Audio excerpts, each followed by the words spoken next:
Kalau kamu ingin jadi filosof, lakukan 3 hal ini. Yang pertama, clarifying konsep, memperjelas konsep. Yang kedua, criticizing, mengkritisi. Yang ketiga, constructing argument, argumen. Yang pertama, clarifying konsep. Filsafat itu punya tugas memperjelas konsep. Apa harus diperjelas konsep itu? Karena konsep itu jembatannya orang berpikir. Kamu ngomong, kamu berkata, kamu berpikir, itu semua kan pakai konsep-konsep. Orang sering kacau dan rancu pikirannya ketika konsepnya berbeda. Sama-sama ngomong tentang perempuan, mungkin definisimu tentang perempuan dengan saya tentang perempuan beda. Setiap orang punya konotasi beda-beda. Jangan sampai kamu ngomong yang tidak ngerti maksudnya yang kamu ngomong, konsep yang kamu omongkan. Biasanya penyakitnya mahasiswa baru, senangannya pakai istilah-istilah jos. Jangan pakai istilah rumit kalau kamu nggak ingin pening sendiri. Ya kan?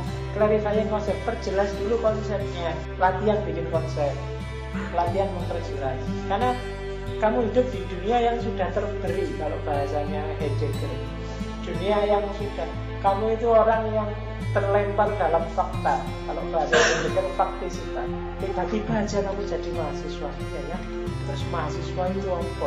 Kamu terlempar dalam fakta-fakta, dan itu bikin kamu tidak kritis. Seolah-olah ya dunia ini ya kayak gini, nggak ada masalah. Padahal mungkin banyak sekali masalah. Apalagi yang sifatnya konseptual. Maka kalau ingin jadi filosof, latihan bikin definisi, latihan bikin konsep. Dan bab pertama, buku logika itu pasti definisi. Karena memang nyawanya di situ. Jangan sampai kamu ngomong nggak ngerti definisi yang kamu omongkan. Itu nggak gampang, ada teorinya. Jangan ngawur. Di level kedua, kritis. Kritis itu meletakkan sesuatu sesuai porsinya, sesuai proporsinya. Itu kritis. Kritis tidak selalu identik dengan anti, tidak selalu identik dengan mencari kesalahan. Kadang-kadang ada sesuatu itu benar dan baik, tapi tidak pas. Kayak tadi loh, kamu punya teman gendut, terus tiap hari kamu gendut, sini gendut, aku tolong beliin. Benar yang kamu omongkan, tapi tidak pas. Itu perlu kamu kritisi. Kapan harus ngomong A, kapan harus ngomong B. Ini konteksnya ngomong tentang apa. Kalau kamu jawabnya kayak gitu sudah di luar konteks, itu kritis. Karena banyak orang yang sebenarnya cuma beda sudut pandang terus jadi tawuran. Itu yang kamu harus letakkan secara kritis. Dan sering-sering masalah itu kayak gini dan kita tawuran gara-gara itu. Kamu ngeyel, saya Pak lihat dengan mata kepala sendiri, banyak putihnya. Terus aku ngeyel, loh saya juga dengan mata kepala itu banyak hitamnya.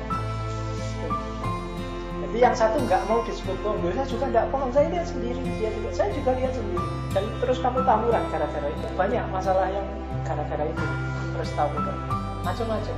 Bisa ide, bisa konsep, bisa fakta, bisa peristiwa yang cuma beda sudut pandang.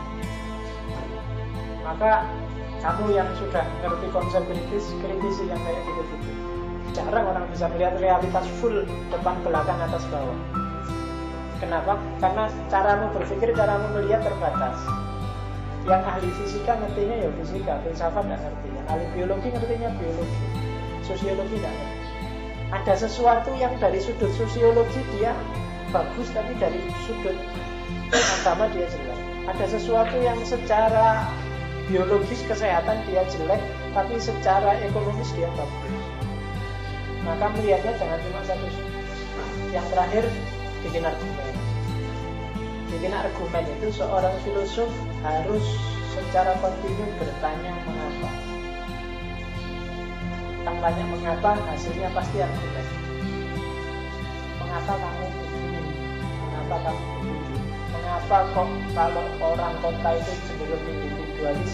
Mengapa kok orang desa itu lebih mudah diajak gotong royong? Mengapa? Itu bikin argumen.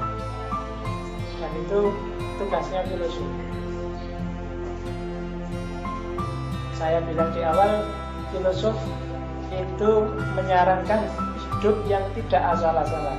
Dan di antara cara hidup untuk tidak asal-asalan adalah tanyakanlah mengapa.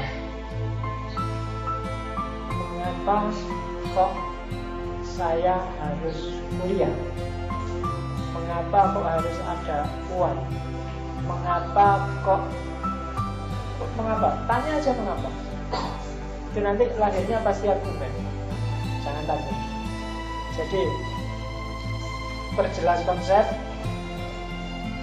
Tugasmu kalau memang ingin jadi filosof, clarifying, criticizing, dan construction. Memperjelas, mengkritisi, dan bikin sesuatu. Yang pertama sifatnya ke dalam, yang kedua sifatnya keluar, yang ketiga sifatnya double, ke dalam dan keluar. Jadi kalau kalian sudah siap untuk mengklarifikasi lagi hidupmu, apa benar saya harus begini, saya harus begitu, kemudian mengkritisi, kemudian dikonstruksi, bikin argumen, kamu adalah seorang filosof. 3 hal inilah yang nanti orang menyebutnya refleksi.